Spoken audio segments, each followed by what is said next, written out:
Quem eram os cristãos primitivos? Como eles viviam? Vamos ver isso nesse episódio 5 da nossa série Primórdios da Igreja. Se liga aí!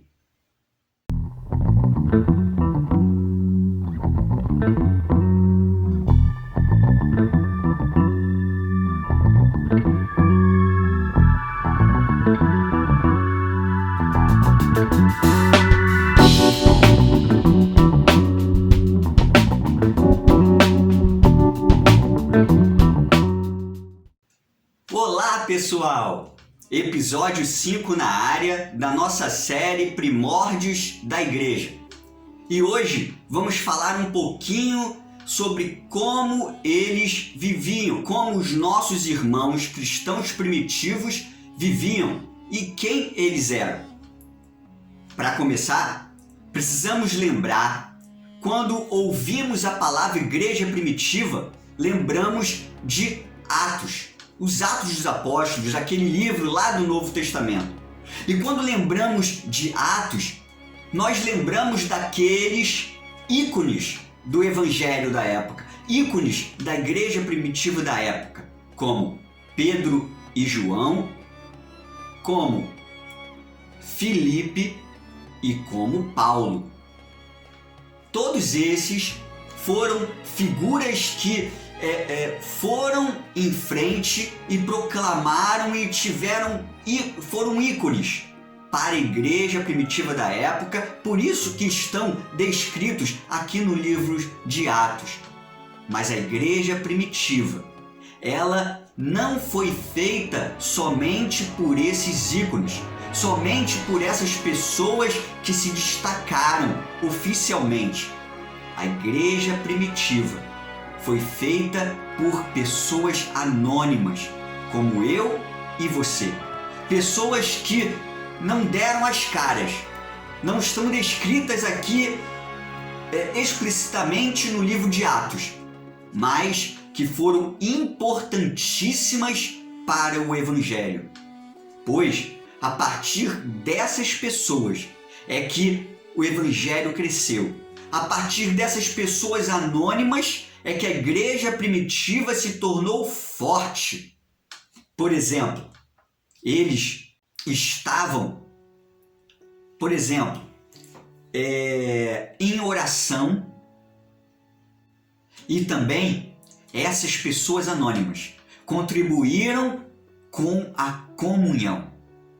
Da mesma forma, hoje, a igreja não se resume apenas aos mais notáveis de hoje em dia, aos mais conhecidos, aqueles pastores e pregadores e líderes que são conhecidos oficialmente. A igreja, ela é principalmente eu e você que está me ouvindo. Aqueles que procuram viver conforme Cristo andou. Por isso o nome de cristãos. Por isso é que todos aqueles que andavam com os ensinamentos de Jesus foram chamados de cristãos lá em Atos 11. É por causa dessas pessoas anônimas que mostravam Jesus nas suas vidas. Os cristãos primitivos, em geral, eram pessoas pobres, eram pessoas ignorantes, analfabetas. E essas características serviam também para que pagãos da época acusassem o cristianismo como um movimento falido, como um movimento que não tinha importância. Muitos desses cristãos também eram escravos de outras pessoas. E isso foi até o final do século II e o início do século III, quando isso começa a mudar, quando pessoas da alta sociedade, em mais número, começam a se converter. Os cristãos também, normalmente, eram carpinteiros, pedreiros e ferreiros, profissões que para aquela época eram profissões da classe mais baixa. E isso também só vai mudar a partir do século III. Mas para contrapor a isso, essas características de baixa sociedade, de pobreza, os cristãos normalmente eram muito convictos do que queriam, do que falavam. Eles tinham até mais convicção do que grandes pensadores da época. E os cristãos naquela época iam perante a autoridade romana, a autoridade do império, com convicção, sabendo o que ia falar. Eles confrontavam a autoridade, confrontavam o império, confrontavam o imperador, dizendo que Jesus Cristo era o Senhor. E olha que naquela época isso era uma afronta ao império, porque um imperador é que se chamava de Senhor. A expressão Curios em grego era cunhada para Senhor, Senhor de tudo, e os imperadores gostavam desse título para eles. Mas esses cristãos que eram pobres, que eram ignorantes, que eram analfabetos, que eram escravos, eles iam na presença das autoridades, na presença do imperador e dizia: não, Jesus Cristo é o Senhor. E isso eles faziam com a maior grandeza do mundo. E a simplicidade era a marca da igreja primitiva do primeiro século. Eles eram muito simples, eles não tinham declarações formais de fé. Eles não tinham os credos que só foram aparecer lá pelo século III, século IV, com os concílios. Eles também, a comunicação entre os cristãos primitivos era muito simples, onde muitas vezes eles usavam símbolos. Usavam símbolos para se comunicar em meio às perseguições, em meio ao que eles queriam passar um para o outro. Até porque, como eles eram analfabetos, não poderia ter muitas expressões escritas entre eles. Então, muitas vezes, eles usavam símbolos, usavam imagens para se comunicar. Como teve a criação da imagem do peixe, que é muito conhecida entre nós, né? A gente normalmente sempre vê, sempre usa essa imagem. Quando a gente vê a imagem do peixe desenhado, a gente sabe que está falando do cristão, sabe que está falando de cristianismo. Foi lá, naquele tempo, foi entre os cristãos primitivos que foi feita essa imagem para eles se comunicarem. Também existiam imagens alusivas à comunhão bíblica, a ceias, né? Imagens alusivas a episódios bíblicos. Tudo isso feito muito simples, com toda a simplicidade. E a vida religiosa dos nossos irmãos cristãos lá do primeiro século era toda voltada para Cristo. Tudo que eles faziam da sua vida religiosa tinha como centro a Cristo, a Jesus. Olha só que informação importante. E a gente tem que pensar: peraí, igreja atual. Eu tenho colocado tudo na minha vida religiosa, tudo em minha vida, Jesus como centro? A vida religiosa da época lá do primeiro século, todos colocavam Jesus. Em geral, os cristãos colocavam Jesus como centro. E hoje, igreja atual, temos colocado Jesus como centro? Isso é bom para refletir.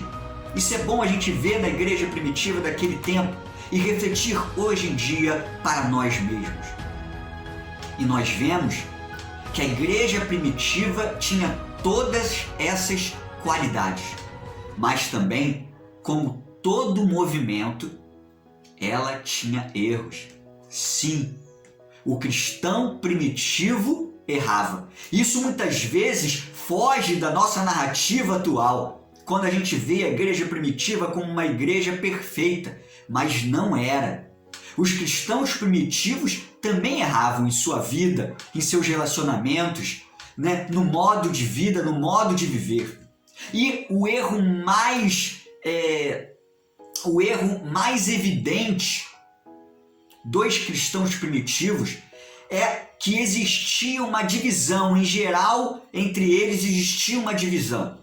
Existia os cristãos judeus e existia os cristãos gentios. Os cristãos judeus eram aqueles convertidos que praticavam o judaísmo. Antes da sua conversão, eles praticavam o judaísmo. Esses são os cristãos judeus. E os cristãos gentios eram aqueles que não praticavam o judaísmo. Eram pessoas convertidas ao evangelho que não faziam parte do judaísmo, que não praticavam a religião judaica. E assim, os cristãos judeus, eles começaram a querer que esses cristãos gentios também praticassem a lei. Além da conversão, além da fé em Cristo, os cristãos judeus queriam que os cristãos gentios, esses gentios, praticassem a lei, fizessem a lei, obedecessem a lei. E isso se tornou até um movimento judaizante que causou muitos problemas em muitas cidades, em muitas igrejas, como a da Galácia, né, que está escrito lá na carta aos Gálatas. Poxa, e muito mais. Problemas com Pedro e Paulo também. Naquele episódio que Pedro está com os gentios e chega os judeus, ele vai para os judeus. Né? Rolou uma rixazinha entre Pedro e Paulo. E principalmente também está descrito lá em Atos 6:1 a consequência desses problemas, porque eles tinham uma rixa entre eles. Olha o que está escrito lá em Atos 6:1. Ora, naqueles dias, multiplicando-se o número dos discípulos, houve murmuração dos helenistas contra os hebreus, porque as viúvas deles estavam sendo esquecidas na distribuição diária. E por que as viúvas dos cristãos gentios estavam sendo esquecidas? Porque existia essa rixa. Existia essa rixa entre cristãos judaizantes e cristãos gentios. Inclusive, nos primeiros anos do cristianismo, nos primeiros anos da igreja primitiva, tinha maior número de cristãos aqueles que vinham do judaísmo. E quando foi passando os anos e as pessoas se convertendo, mais gente gentia, mais pessoas que não praticavam o judaísmo iam se convertendo. E causou essa celeuma, causou esse problema. Até porque havia, em geral, uma ideia que o cristianismo, os cristãos, não eram um movimento diferente. Até o Império Romano pensava que o cristianismo, aqueles cristãos, faziam parte de algum grupo do judaísmo. E os judeus, aqueles cristãos judeus, também tinham medo de que o cristianismo fosse um movimento herético e quisessem e tivessem uma punição de Deus quanto a isso, quanto a esse movimento blasfemo ou herético dentro do judaísmo. Bom, essa percepção foi mudar a partir do ano 70, quando teve a destruição de Jerusalém. E os cristãos gentios, que naquela época já eram maioria entre os cristãos, entre aqueles do Evangelho, não ligaram muito, não fizeram muito caso com a destruição de Jerusalém. E aí então o Império Romano começa a considerar o cristianismo em separado do judaísmo.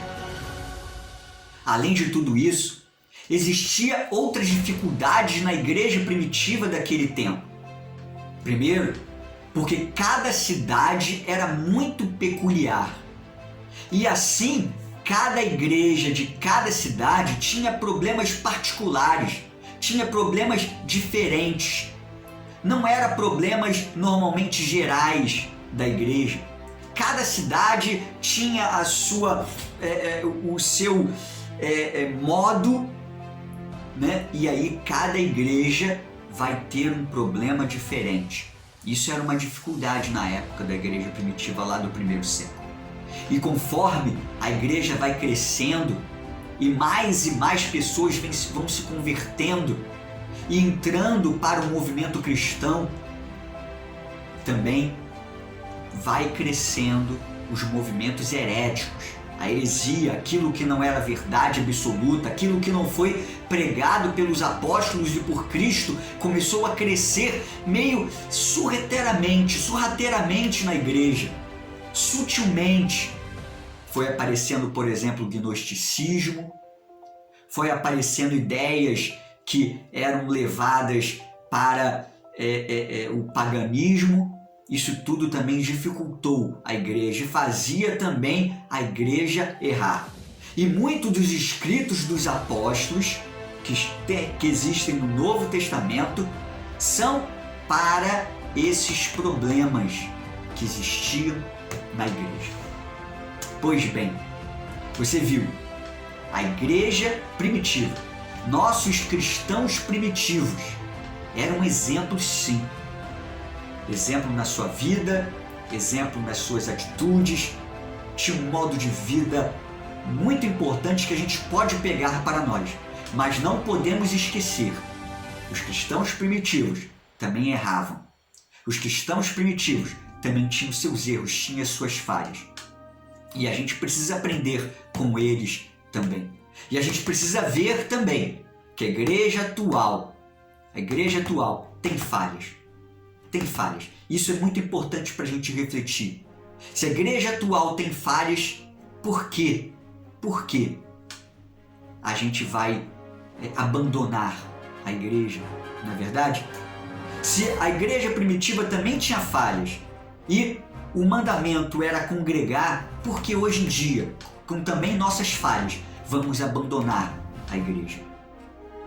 Que a gente possa aprender atualmente com a igreja primitiva e com nossos cristãos que eram simples, né, mas que tinham características que nós, estudando eles, podemos nos agarrar e assim crescer mais com Deus. Beleza? E aí, tudo tranquilo? Então, entendendo sobre o cristianismo primitivo, sobre a igreja primitiva, muita coisa nova nós aprendemos hoje sobre os nossos irmãos cristãos. E vamos continuar aprendendo. Nos próximos vídeos vamos ver mais características dos nossos irmãos primitivos lá do primeiro século, lá do início da igreja. Então, compartilha esse vídeo com os amigos, dê um like para nos ajudar e se inscreva no canal se você não é inscrito ainda, para receber todos os nossos vídeos aqui da série Primórdios da Igreja. Também vai lá no Instagram, nós vamos estar complementando esse vídeo lá no Instagram, com mais coisas, com mais informações sobre a igreja primitiva, sobre os primórdios da igreja.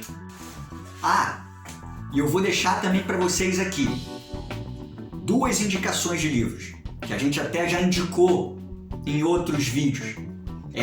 História Ilustrada do Cristianismo, volume 1, de Justo L. Gonzalez, e Vozes do Cristianismo Primitivo. Se vocês quiserem adquirir, está aqui na descrição do vídeo. Se liga aí e até o próximo vídeo, se Deus quiser, aqui no canal Viva Teologia. Até! Tchau!